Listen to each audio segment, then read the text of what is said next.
Shalom Bapak Ibu Saudari-saudara, kembali lagi dalam Bina Iman GKI Klasi Solo.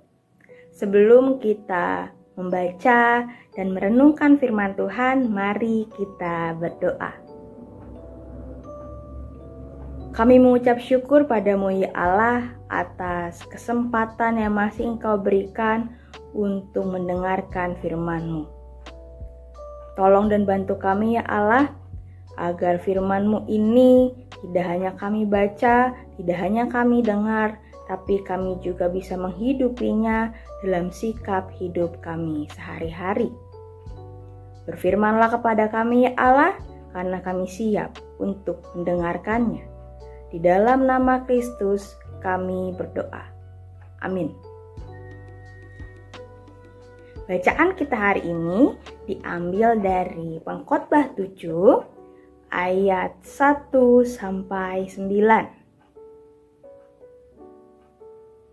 Pengkhotbah 7 ayat 1 sampai 9, saya akan membacakannya berdasarkan Alkitab Terjemahan Baru edisi yang kedua. Nama baik lebih baik daripada minyak yang mahal, dan hari kematian lebih baik daripada hari kelahiran. Pergi ke rumah duka lebih baik daripada pergi ke tempat pesta. Karena di rumah dukalah kesudahan setiap manusia. Hendaklah orang yang hidup memperhatikannya. Kesedihan lebih baik daripada tawa. Karena muka yang muram membuat hati arif. Hati yang berhikmat ada di rumah duka, tetapi hati orang bodoh ada di rumah tempat bersukaria. Lebih baik mendengar hardikan orang berhikmat daripada mendengar nyanyian orang bodoh. Sebab seperti bunyi duri terbakar di bawah kuali, demikian tawa orang bodoh, itu pun sia-sia. Sungguh, pemerasan membuat bodoh orang berhikmat, dan uang suap merusak hati. Akhir sesuatu lebih baik daripada awalnya. Panjang sabar lebih baik daripada tinggi hati. Jangan cepat marah dalam hati, karena amarah menetap dalam dada orang bodoh. Demikianlah pembacaan firman Tuhan. Berbahagialah setiap kita yang membaca dan rindu untuk melakukannya dalam kehidupan sehari-hari. Bapak Ibu Saudari-saudara, setiap kita pasti pernah menerima yang namanya kritik. Lalu bagaimana perasaan kita ketika menerima kritik tersebut dari orang lain? Sedih, kecewa, kesal, dan yang lain semacamnya. Dan ketika kita mendengar kata kritik tadi, kecenderungan kita adalah memfokuskan diri pada hal-hal yang buruk dan yang menyakitkan hati kita. Dari pandangan-pandangan tersebut membuat kita akhirnya menutup diri dari kritikan dan timbul penolakan dan pembelaan dalam diri kita. Kita akan merasa bahwa diri kitalah yang paling benar dan masukan orang lain salah. Pada bacaan kita saat ini dari Pengkhotbah 7 ayat 1 sampai 9 yang tadi kita baca mau menyapa kita untuk menyikapi kritikan yang diberikan oleh orang lain kepada kita. Secara keseluruhan isi kitab Pengkhotbah adalah mengenai setiap segi kehidupan sebagaimana adanya, seperti kehidupan di dunia ini maupun di kematian nantinya. Secara khusus pada pasalnya yang ke-7, ini merupakan kumpulan peringatan akan beberapa topik. Salah satunya adalah lebih menyukai kritik dibanding pujian.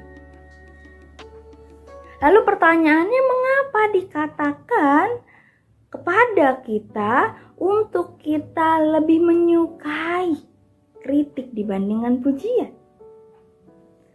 Pada ayat yang kelima dikatakan bahwa lebih baik mendengar hardikan orang berhikmat daripada mendengar nyanyian orang bodoh. Setiap manusia tentu lebih menyukai yang namanya dipuji dibanding dikritik. Kayaknya perasaan ketika dipuji itu, wah ini loh aku. Wah aku berhasil nih. Bapak Ibu saudara-saudara, tidak salah jika kita menerima pujian. Sangat tidak disalahkan. Namun, ketika kita lebih menyukai pujian, akan ada dampak buruk, yaitu kita akan menganggap diri kita yang paling hebat dan yang paling bisa. Kita akan merasa bahwa posisi kita berada di atas dibandingkan yang lain.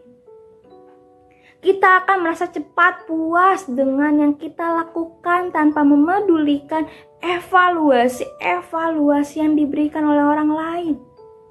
Dan yang paling membahayakan adalah kita akan stuck. Diri kita tidak bertumbuh.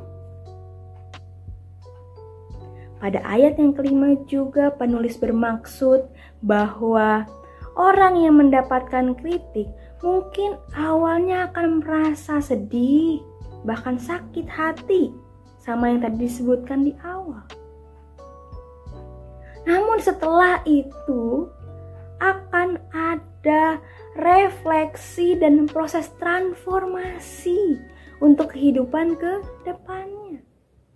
Dan kritikan ini juga yang kita dapatkan dari orang lain, yang kita dapatkan dari orang yang berhikmat yang dikatakan dalam Pengkhotbah 7 ayat 5 tadi, tidaklah sekadar tanggapan atau teguran biasa, tetapi di dalamnya ada proses penyelidikan yang mendalam agar kritikan itu juga menjadi kritikan yang berkualitas dan tidak kosong.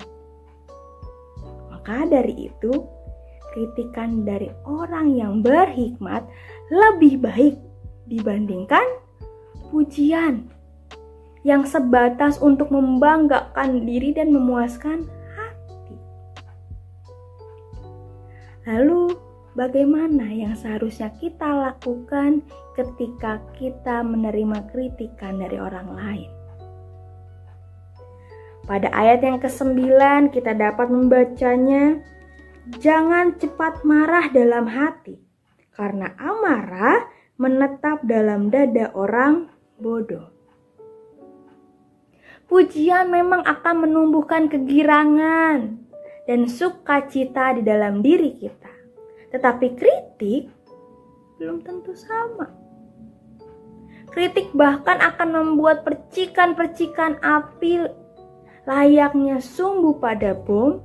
Kalau semakin dikritik, semakin banyak gesekan, cepat atau lambat, bom itu akan meledak. Dan itu adalah amarah kita. Kita akan marah kepada orang-orang yang mengkritik kita. Bahkan mungkin kita akan mendendam pada orang itu. Namun pada ayat yang ke-9 tadi mau menyapa kita untuk menerima segala kritikan yang diberikan oleh orang lain kepada kita. Di dalam kehidupan kita pun tentu kita pernah dan akan terus menerima pujian maupun kritikan. Bukan berarti pada bacaan kita sekarang ini mau menyapa kita, mau menegur kita, atau mau mengingatkan kita untuk tidak menerima pujian. Tidak demikian.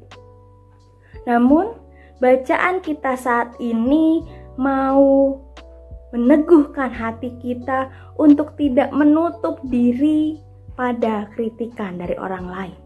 Sebaliknya, kita harus perlahan-lahan membuka diri dan berani menerima kritikan itu. Tentu, di saat kita membuka diri akan banyak tantangan-tantangan yang dihadapi. Kadang-kadang atau sering kali kita akan menjadi manusia kepala batu tanpa kita sadari. Kita hanya mau didengar tanpa mau mendengar. Padahal bisa jadi kritikan tersebut tidaklah seburuk dan semenyakitkan yang kita bayangkan. Kritikan bukanlah melulu mengenai hal-hal yang buruk.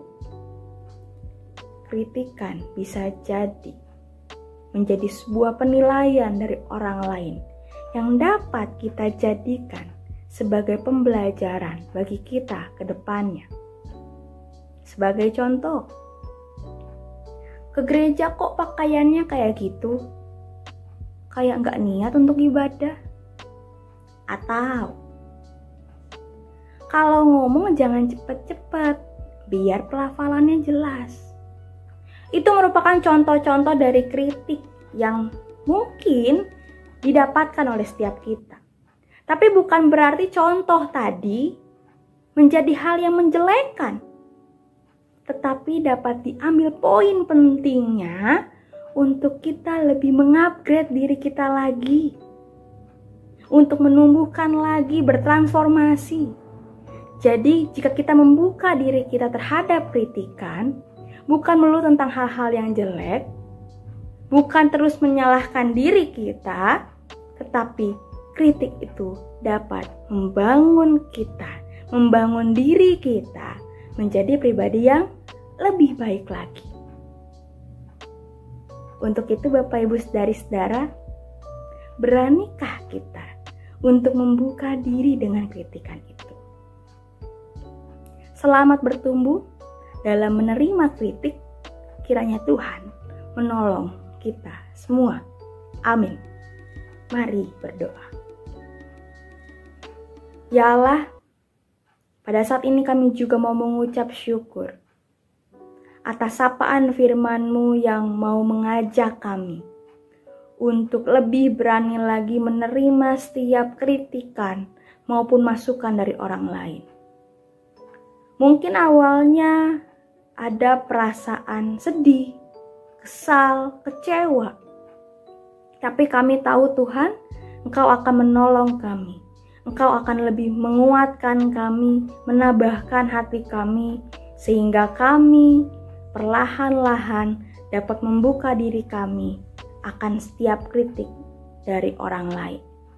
Dan jadikanlah ya Tuhan, orang-orang di sekitar kami memberikan kritik yang juga membangun bagi diri kami. Inilah doa kami, inilah ungkapan syukur kami yang hanya kami alaskan ke dalam nama Kristus kami berdoa. Amin. Demikianlah Bina Iman GKI Klasi Solo. Selamat melanjutkan aktivitas. Tuhan memberkati.